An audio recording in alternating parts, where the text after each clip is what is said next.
Bonjour à toutes et à tous, bienvenue sur ma chaîne, bienvenue dans ce dimanche.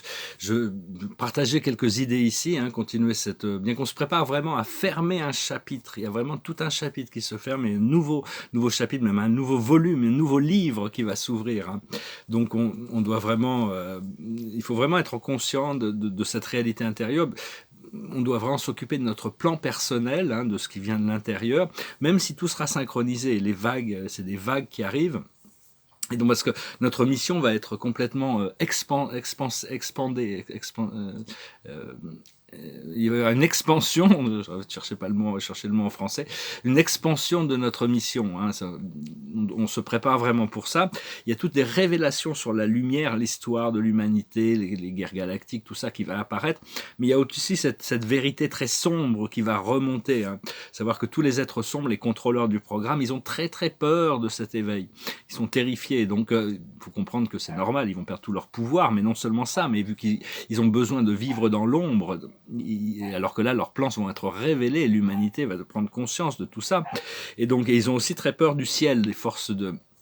Parce qu'avant, ils n'y croyaient pas. Ils pensaient que leurs démons étaient plus puissants que les forces célestes. Alors que là, maintenant, parce que les avertissements sont venus encore et encore et encore. Pour toute la communauté ascensionnée, les choix sont déjà faits. Il n'y a pas de choix à faire. Il n'y a plus de choix à faire. Les choix sont déjà faits. Mais pour tous ceux qui se réveillent, on leur propose le choix. Les choix encore et encore et encore et encore et encore et encore. Et un jour, il n'y aura plus la possibilité de changer d'avis. C'est tous ceux qui refusent la lumière, qui refusent l'amour, qui restent dans l'ego, dans le pouvoir, la domination, leur choix sera dans ce sens-là. Donc, il ne faut pas s'inquiéter. Quand on fait notre ascension, toute notre famille va ascensionner avec nous, partiellement, bien sûr, parce que bon, on peut pas... C'est chacun qui doit quand même gérer son... L'âme a quand même la responsabilité de son propre programme, faire confiance à chaque âme, et parce qu'on est ici pour aider, vraiment, et donc ce qu'on cherche, c'est une guérison et un renouveau qui nous permettent la transmutation de ces énergies pour ceux qui sont prêts à les recevoir. Il y a un truc qui est assez marrant, c'était ce que j'entends aussi dans certaines sessions, c'est des fois moi aussi je faisais ça, c'est quand je est connecté avec mes guides, je leur demandais comment allez-vous. C'est un truc qu'on dit ici, comment allez-vous. Mais alors qu'en réalité, les êtres ascensionnés, ils vont toujours bien. C'est même pas la peine de leur demander comment ils vont. Ceux qui sont là-haut, ils sont toujours dans cette sphère de lumière. Donc je veux aussi dire la conversation intérieure que l'on a avec nous-mêmes. On a tous une conversation intérieure à l'intérieur de nous-mêmes. C'est comme si on parlait à Dieu.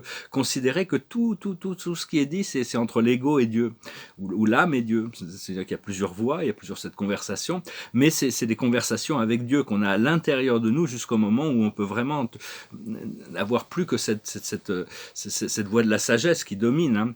Comprendre aussi que le retour du Christ, ça doit se passer à l'intérieur. Tous ceux qui attendent un avatar qui descend du ciel, ils vont être déçus, ça se passera pas. C'est juste qu'une fois que la transmutation a été faite à l'intérieur, on s'aperçoit qu'ils ont toujours été là. Notre vision s'ouvre et on peut les recevoir de manière permanente, voir tous ces mondes. Il suffit de tourner notre pensée actuellement vers les maîtres ascensionnés ou les archanges pour avoir une communication, une énergie ou une vision quand on a un troisième œil ouvert. Parce que bon, c'est vraiment une guerre contre l'humanité, et nous on est aux premières lignes, même si on est civil, on n'est pas, il y a des gens qui travaillent pour l'humanité, qui sont dans à l'intérieur des gouvernements, des banques centrales, des armées, tout ça. Donc pour eux, ils sont encore plus, ils sont le visage public de tout ça. Mais tous les travailleurs de lumière sont vraiment, on est vraiment et cette guerre, elle est physique, elle est mentale, elle est psychologique, donc mentale, psychologique, elle est émotionnelle et elle est au niveau de la vibration. Même dans la 5e dimension, ils essaient vraiment d'entraper l'humanité, de retarder l'ascension, mais ils ne peuvent pas. Il y a vraiment tout cet éveil qui est en train de se passer. Et c'est vraiment la fin de ce chapitre, c'est vraiment la victoire de la lumière. Donc on doit déjà la déclarer pour nous-mêmes. Et... donc, parce que bon, on sert le monde physique, on sert la planète, mais à la fin de cette incarnation, on est en train aussi de servir l'univers et l'être suprême, parce qu'on va ramener avec nous des choses très importantes qui permettent à l'évolution non seulement de cette planète, mais de nombreuses autres planètes. À chaque fois qu'on fait quelque chose, on se rend pas compte de la valeur de notre travail ici, mais donc il faut vraiment rester optimiste. Et savoir que notre âme, ça doit être la seule autorité. Lâcher prise sur toutes les autres autorités. L'âme est divine, l'âme est éternelle, et c'est juste un procédé de purification qui est en train de se passer. Et on n'est pas là pour garder pour faire des comptes. Hein. On n'est pas là pour dire voilà, ça c'est bien, ça c'est mal, ça c'est. Il faut vraiment sortir de tout ça. L'univers est capable de gérer toutes les affaires. On n'est pas là pour faire les comptes et juger les uns et les autres. Et donc, on doit aussi lâcher prise sur les jugements sur soi-même. Hein. Savoir que bon, l'univers est patient, on est patient, notre âme est patiente, mais bon, on a envie quand même d'accélérer. Et on doit apprendre à maintenir le cap dans notre bateau. Hein. On doit apprendre quand est-ce qu'il faut mettre les voiles, quand est-ce qu'il faut les descendre, pour naviguer les courants, pour naviguer quand il y a des tempêtes, on reste en équilibre. Hein. Donc c'est vraiment les marées et tout ça. Hein. On doit apprendre à naviguer ce grand océan de conscience, ce champ unifié, et continuer à apporter de la lumière à la grille énergétique de la conscience unifiée, et savoir qu'à la fin des temps, il y a la lumière éternelle, et la liberté, la gloire de cette lumière divine qui nous attend. Hein. Il n'y a vraiment que ça. Elle nous attend. Elle a toujours été là. Elle attend qu'on soit prête à la recevoir, à entrer dans ce champ d'énergie. Et donc je tirais quelques cartes avec le tarot des anges. Je voulais venir faire une vidéo aujourd'hui. Et on va... Donc le passé, c'est la compassion. Il n'y a pas d'ascension sans compassion, sans lucidité et sans courage. C'est vraiment, on doit développer notre amour, on doit développer notre sagesse, et on doit développer le courage de faire face aux choses. Le courage, ça veut dire, même si on a peur, on y va quand même, et on voit comment ça se passe. Donc le courage, la compassion et la lucidité sont les trois piliers essentiels. Là où on en est actuellement, c'est le jugement de l'univers. C'est pas notre jugement, c'est le renouveau. Les trompettes du ciel ont sonné, hein, même si bon, d'un point de vue temporel, linéaire, comme on vit ici, le temps peut nous paraître long, mais alors qu'en réalité, tout ça, c'est juste une goutte d'eau dans l'océan de l'éternité. Le temps n'est pas... Donc, quand quelque chose s'est déjà passé là-haut, c'est juste une question que ça cascade à travers les dimensions. Donc, la victoire de la lumière est déjà assurée. Et ce qui arrive dans le futur, c'est l'humilité. On va pouvoir faut rester humble. Quand on reste humble, on se met en dessous des choses. Et ça nous permet d'être élevés naturellement et de les posséder. Si on essaye de les dominer on doit se dominer soi-même, on doit rester dominer nos pensées, on doit contrôler quand même un petit peu les flots d'énergie à l'intérieur de nous. Mais ce qui est du monde extérieur, on peut avoir confiance que la simplicité et l'humilité vont nous permettre de dérouler un programme qui est bien supérieur à celui que pourrait contrôler par l'esprit mental. La chose sur laquelle on travaille actuellement, c'est le triomphe. Ce triomphe, cette victoire de la lumière, elle est belle cette carte, hein, c'est le triomphe. Et bon, ça fait longtemps qu'elle est déclarée, la victoire de la lumière a été déclarée, j'ai vu le changement dans le monde des causes le 21 décembre 2012, mais ça a pris du temps, hein, l'humanité a vraiment besoin de se réveiller. Et donc il faut être patient parce qu'on fait partie d'un programme, on est tous connectés, et donc on devait transmuter des ombres qui viennent de vie passée ou qui viennent de collectifs environnemental ou familial. Donc on doit tous subir un petit peu le flot de certaines énergies qui nous appartiennent pas vraiment, mais qu'on doit tolérer, on doit faire avec, quoi. Et ce qui arrive, c'est vraiment un renouveau. Hein. Il y a vraiment, l'esprit m'a annoncé cette liberté là qui est là. Hein. Ça va être quand même assez agréable. Hein. C'est un peu comme si j'ai l'impression d'avoir vécu toute ma vie en captivité et que là, je vais découvrir la liberté. Bon, j'ai eu des moments de liberté quand même. Quand on crée, on est libre aussi. Dans la peinture, par exemple. C'est très très difficile de reprogrammer le subconscient malgré ça. Hein. Il ne faut pas s'en vouloir, il faut comprendre que le subconscient, c'est vraiment une force très puissante. Et donc pour ça, il faut vraiment ancrer des pensées positives, des mots positifs et des actions positives. Parce que le subconscient, ils savent ça dans la publicité, la télévision, tout ça. Tout est fait pour manipuler, de savoir comment... les réactions inconscientes, de pousser des boutons inconscients. L'inconscient, et on n'a pas le contrôle sur l'inconscient. C'est des programmations qui viennent instinctivement. Et donc pour ça, on doit vraiment essayer de faire tout ce qu'on peut pour programmer avec des bonnes habitudes suffisamment longtemps, recréer des nouvelles habitudes, des nouveaux systèmes de pensée, jusqu'au moment où c'est accepté par le subconscient. Et donc, parce que bien là, on est en train de finir une phase d'expansion, d'expiration de l'univers, et on va passer dans une phase d'inspiration, de contraction. Les planètes vont se resserrer, les galaxies vont se contracter, l'univers va tout ramener à lui-même, Dieu va tout ramener à lui-même c'est des longues phases. La respiration cosmique, on connaît pas ça encore, mais vraiment, on se prépare pour savoir que bon. C'est vraiment, on est vraiment une phase capitale où il y a vraiment ce nouveau chapitre qui se prépare. Savoir qu'il n'y a un seul pouvoir et une seule vérité. C'est la liberté de l'amour, hein, où on choisit de servir la liberté et l'amour et l'unité de la vie, où on sert la dualité. Faut choisir d'être le cœur de Dieu, le cœur de l'amour. Et lâcher prise sur toutes ces croyances sur le bien et le mal, c'est vraiment important parce que dès qu'on lâche prise, on retrouve cette vérité illimitée, hein, cette réalité de l'amour qui est seulement bonne, et donc qui doit être vivante à l'intérieur de nous.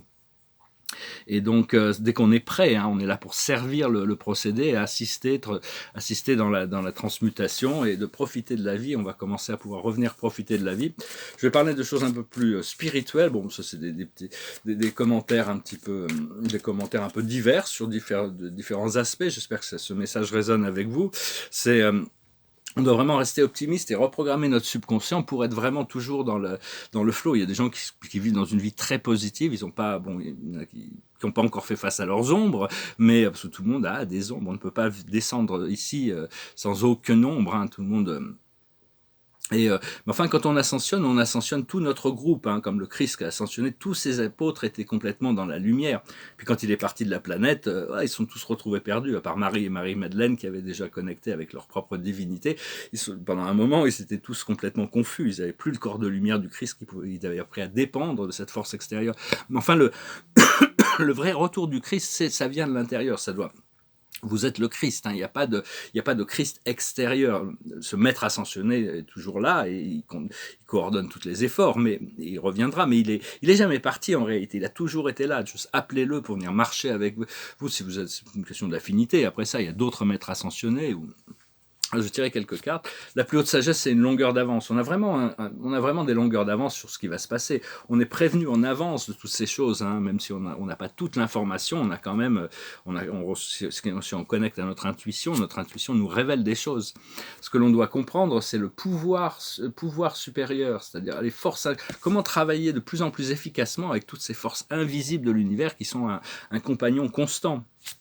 Ce que l'on doit faire, c'est le lait et le miel. Les bonnes choses de la vie, goûter aux bonnes choses de la vie, profiter de la vie, c'est-à-dire sans être dominé par nos désirs, hein, gratification instantanée. Mais enfin, faut savoir ces choses qui vont nous faire du bien, on doit revenir à une vie bonne, hein, une vie agréable, une vie, même si bon, là c'est la transition, le chapitre est en train de se fermer, et l'aboutissant, c'est l'histoire sans fin. C'est la clé, c'est de lâcher prise sur tous les drames et toute la dualité qui peut encore se manifester dans le monde. Donc voilà, hein. Et je vous remercie d'aimer, de partager, de commenter, et je vous remercie de souscrire. Si vous voulez une session privée, vous pouvez m'envoyer un email, et je vous remercie pour vos dons. On a posé une question, c'est vrai que Dieu est invisible, Dieu est le non-être absolu, il est en toute chose, il est complètement indéfinissable par définition, c'est le grand je suis, mais Dieu est une vraie personne. Je ne fais que partager mon expérience dans ma relation avec la source, parce que tout revient, ce qui est le plus important, c'est notre relation avec cette source, avec nous-mêmes, ce qui est notre vrai moi. Et donc, parce que même en parlant du paradis, par exemple, au paradis, Dieu a besoin d'être un père pour le Fils. C'est le Fils éternel, la personnalité absolue, mais donc Dieu, bien sûr, est personnel, donc c'est une vraie personne, hein. Mais parce qu'en tant que personne, on ne pourrait pas communiquer avec Dieu, ou on ne pourrait pas communier avec Dieu, s'il n'était pas une personne. Parce que les personnes ne peuvent communiquer qu'avec des personnes, on ne peut pas communiquer avec des choses. Donc, mais enfin, Dieu est beaucoup plus que personnel, il est pré-personnel, il se fragmente à travers sa forme pré-personnelle, à travers sa forme personnelle, il crée, nous sommes des êtres créés, et à travers sa forme super personnel, il éventue. Il y a des êtres éventués qu'on ne connaît pas. Et puis il y a tout un côté non personnel qui comme le paradis est non personnel, ou dans l'univers l'absolu inqualifié, mais qui réunit toutes les choses qui ne sont pas déifiables, qui ne sont pas personnalisables. Et donc il y a vraiment puis il y a les dieux du cosmos aussi, l'un et tous ceux qui sont un avec Dieu, qui sont Dieu dans un sens. Donc ça, j'entretiens des relations très profondes avec ces êtres qui vivent dans le domaine de l'infini. Cela dit, bon, il y a les réalités paradisiaques et les réalités cosmiques, hein, qui sont quand même un peu... Il y en a une qui évolue et l'autre qui maintient, qui contrôle. Et donc, le visage de Dieu, c'est le visage de la vérité. Dieu a vraiment une forme, un vrai visage. Au plus on reconnaît la vérité, au plus on pourra voir le visage de Dieu. Et on doit se rapprocher de cette source. Et au plus on connaît, c'est d'arriver à reconnaître. Mais voyez, ce visage de Dieu, est-ce que ça doit devenir votre visage? Au plus on devient la vérité, au plus on devient la vérité de Dieu aussi. Comprendre ce que le Christ a quand même expliqué. Mon Père et moi sommes un. On ne peut pas jamais être séparé de notre source en réalité. Donc... savoir que le Créateur, Dieu Tout-Puissant, la conscience suprême, le pouvoir absolu de l'univers, peut venir se manifester à n'importe quel être, n'importe quand, sous n'importe quelle forme. C'est lui qui choisit. Au plus ça prend du temps avant qu'on puisse vraiment reconnaître ce visage de la vérité, mais enfin, c'est lui qui décide. Sa lumière est tellement magnificente, c'est tellement éclatante qu'on ne peut pas le voir dans sa forme absolue. Que quand on sera suffisamment pur, on aura atteint le paradis. Mais on a traversé l'univers central et on aura atteint le paradis. Mais il arrive à calibrer son énergie pour trouver une forme qui arrive à communiquer avec nous sans nous détruire notre corps. Donc il y a toujours, à chaque fois, Dieu s'est manifesté à moi de nombreuses fois. Et à chaque fois, bon, c'est tellement ébloui, j'ai envie de revenir, ramène-moi avec toi, c'est la seule question que j'ai envie de lui dire, mais enfin bon, je reçois son énergie, c'est la lumière de l'infini, hein, c'est la lumière de notre ascension. Moi, personnellement, je communique dans une lumière blanche, c'est la lumière blanche, c'est la lumière du Créateur, blanche et jaune. C'est vraiment la lumière qui me connecte à cette source. Savoir que la vérité, Dieu est la vérité, Dieu est la lumière, Dieu est la vie. Hein. Bon, la lumière, c'est une expression de Dieu, mais ce qu'on recherche, c'est vivre la vie de Dieu, parce que la vie qu'on vit ici sur Terre n'est pas la vie de Dieu, c'est une sorte d'illusion fragmentée de conscience, mais on doit pouvoir savoir, on a juste besoin de lâcher prise pour que cette réalité commence à s'ancrer. Hein. C'est une sorte de victoire suprême, ultime même, de devenir un. Mais on doit, avant de pouvoir s'avancer, se rapprocher de la source, on doit pouvoir éliminer toutes les traces de l'ego, toute cette nature animale, parce qu'on a un corps qui vient de cette nature animale, qui a toutes sortes de pulsions, de pulses inférieures qui contrôlent et conditionnent à travers le subconscient. Donc on doit faire un travail de purification pour arriver à s'élever, et après on peut s'occuper des affaires de Dieu, hein, parce que cette planète, l'évolution, l'ascension, ça fait partie du travail de Dieu. Hein. Et donc, tout ce que l'on recherche, c'est connaître Dieu et d'être comme lui, hein, se rapprocher de lui. Et donc, parce que bon, le pouvoir et la sagesse du Créateur se manifestent à travers les êtres célestes, les maîtres ascensionnés, les archanges, même s'ils ne sont pas la totalité de Dieu, ils possèdent une sagesse qui fait que et on peut mieux comprendre, on a besoin de comprendre notre Créateur parce que dans l'esprit mental de notre conditionnement et de notre éducation, on est tellement loin de comprendre la véritable nature de la divinité. Et donc savoir que les jours c'est fait pour pratiquer et mettre en application tout ce que l'on a pu recevoir, et la nuit c'est fait pour recevoir des révélations mystiques qui continuent à nous faire évoluer, à nous enrichir, disons. Et donc, toutes les religions sont un moyen vers une fin.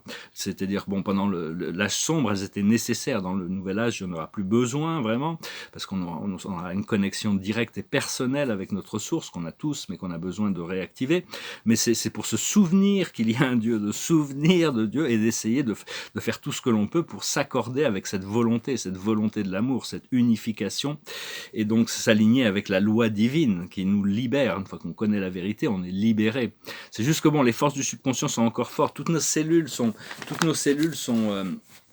des êtres vivants uniques. On a des milliers de milliards de cellules et elles communiquent tout le temps avec nous et on communique avec elles. Et donc on a besoin d'activer les codes de la source, c'est l'être de feu à l'intérieur de notre ADN pour arriver à cette cristallisation, pour que toutes nos cellules, même si beaucoup de cellules sont endormies, quand il y en a quelques-unes qui se réveillent, ça crée des effets positifs. Et donc Ces nouveaux codes, c'est comme si on mettait un nouveau programme dans l'ordinateur, il efface tous les anciens programmes, hein, donc cette cristallisation, ça vient à travers des sons et des couleurs, hein, c'est une sorte d'activation. Chaque cellule est un univers en réalité, un univers fait un énorme univers, et elles sont toutes uniques, hein, elles arrivent à se reproduire, mais de manière similaire, mais bon. Et donc, savoir que éventuellement, le, l'activité mentale de l'ego va être remplacée par un silence, une sorte de home silencieux qui vont nous permettre ça va être quand même très très agréable ce qui arrive et on le ressent de plus en plus un peu tous les jours. Voilà, je voulais venir vous saluer aujourd'hui, faire ce message, peut-être un peu long aujourd'hui, mais et vraiment là il y a une transformation énorme qui est en train de se passer. Je peux pas trop planifier, je peux pas trop j'ai pas trop envie même d'anticiper, je veux pouvoir vivre chaque moment de cette transformation, un moment à la fois, hein, on doit se préparer. Là, je me suis quand même remis un peu à la peinture, donc c'est pas mal, j'ai acheté de la peinture un petit peu pour pouvoir travailler avec avec des couleurs qui sont quand même sur des petites toiles, mais je me languais d'avoir un vrai atelier, bientôt ça va venir, je vais peindre des grandes toiles, remettre à peindre des grandes toiles, j'ai plein d'idées. Donc voilà, je vous salue, je vous souhaite un très bon dimanche. Je vais chanter une chanson pour finir. C'est une chanson qui m'a passé toute la soirée hier soir. Elle me passait dans la tête. Je me suis dit, je vais la chanter. C'était une chanson de Aerosmith. Ça s'appelle I Don't Wanna Miss a Thing. I could stay awake just to hear you breathing. Watch you smile while you're sleeping. While you're far away and dreaming, I could spend my life in this sweet surrender. I can stay lost in this moment forever and ever. Every moment I spend with you is a moment I treasure. I don't wanna close my eyes. I don't wanna fall asleep 'cause I miss you, babe. And I don't wanna miss a thing. 'Cause even when I dream of you, the sweetest dream we'll never do, I still miss you, babe. And I don't wanna miss a thing.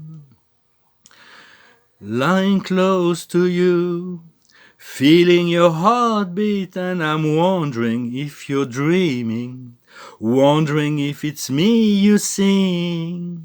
Then I kiss your eyes and thank God we're together. I just wanna stay with you in this moment forever and ever and ever. I don't wanna close my eyes. I don't wanna fall asleep 'cause I miss you, babe. And I don't wanna miss a thing. 'Cause even when I dream of you, the sweetest dream we'll never do, I still miss you, babe. And I don't wanna miss a thing. I don't wanna miss one smile. I don't wanna miss one kiss. And I just wanna be with you, right here with you. Just like this, and I just wanna hold you close. I feel your heart so close to mine, and I just stay here in this moment for the rest of time, yeah. Yeah, yeah. I don't wanna close my eyes. I don't wanna fall asleep 'cause I miss you, babe. And I don't wanna miss a thing. 'Cause even when I dream of you, the sweetest dream we'll never do, I still miss you, babe. And I don't wanna miss a thing. I don't wanna close my eyes. I don't wanna fall asleep. And I don't wanna miss a thing. Ah, une chanson très romantique qui ne veut pas s'endormir parce qu'il ne veut pas rater un seul moment de présence avec celle qu'il aime. Donc, je sais pas pourquoi cette chanson vraiment, elle me passait par la tête hier. On va bientôt se retrouver avec nos âmes jumelles, c'est-à-dire ces âmes, enfin ces âmes jumelles, ces âmes sœurs ultimes. Mais même ça va être transcendé par la connexion avec Dieu. Mais tout ça, ça se passe vraiment après l'ascension. On a besoin de faire ce travail intérieur. Ça ne veut pas dire qu'on n'a pas des âmes sœurs qui nous reflètent. Quand elles viennent dans notre vie, on ne peut être que dans la gratitude. C'est un cadeau de la vie, une joie partagée. Mais enfin, ça vient quand ça vient. Dans l'attente, on doit s'occuper de notre ascension. Au plus on sera on aura transmuté nos ombres, plus on pourra partager. Parce que quand on rencontre une âme qui est très profondément connectée à la base avec nous-mêmes, tant qu'on n'est pas prêt, on se reflète nos faiblesses. Hein, c'est très très délicat, très difficile parfois. Et la carte de la journée, c'est sur l'amour. C'est l'archange Raphaël, l'as de Raphaël. Ici, il est avec des dauphins. Il nous annonce, c'est le Saint Graal, c'est la source de l'amour, le partage. Et ici, il dit, expérience positive sur le plan émotionnel. Vous serez comblé par une relation romantique. Laissez-vous guider par votre intuition. Donc voilà, tout ça c'est des bonnes nouvelles. Hein.